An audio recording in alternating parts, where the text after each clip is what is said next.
Degree പഠിക്കാൻ വേണ്ടി നമ്മൾ UK പോകാൻ നിൽക്കുന്നത് UK. അതാകുമ്പോൾ പാർട്ട് ടൈം വേണ്ടി ജോലിയും ചെയ്യാം, കാശും കിട്ടും.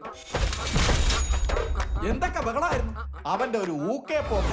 ആകെ 3 വിഷയമല്ലേ പോയുള്ളൂ. അതൊരു വിഷയമാക്കേണ്ട കാര്യമാണ്. ബാക്കിയുള്ള 5 വിഷയത്തിൽ 3 പൊട്ടിച്ചിട്ട് ഇന്ന് വർത്താനം പറയുന്നത്. കുറഞ്ഞത് 10-25,000 രൂപയെങ്കിലും ഇല്ലാതെ പോകാൻ പറ്റുമോ? എന്തിനെനിക്ക് UK ചെന്നിട്ട് കപ്പലിന് മുട്ടായി മേടിച്ചു തിന്നാനാ? എന്റെ ഉമ്മ ലക്ഷങ്ങളുടെ പരിപാടിയാണ്. അച്ചാറിങ്ങനെ തിന്ന് തീർക്കല്ലേ. നിന്റെ ഇക്കാക്ക് അടുത്ത വർഷം UK പോകുമ്പോ കൊണ്ടുപോകുന്നതാ. ഇപ്പൊ ഉമാരുടെ കൂടെ ഇല്ലേ, അടുത്ത പ്രാവശ്യം ഉമാര് ചോദിച്ചാ നീ ആരുടെ കൂടെ ഇരിക്കും മോനെ?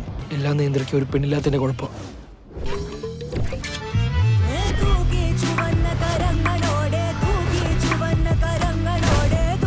ഓടും ക്രിമിനലുകളാ അവര്.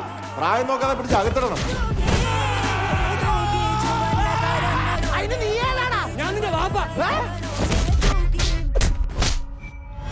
ഇപ്പൊ പിടിച്ചോണ്ട് പിടിച്ച് പോരാത്തതിന് സ്കൂളിൽ നിന്ന് കേസ് കൂടി തന്നിട്ടുണ്ട്.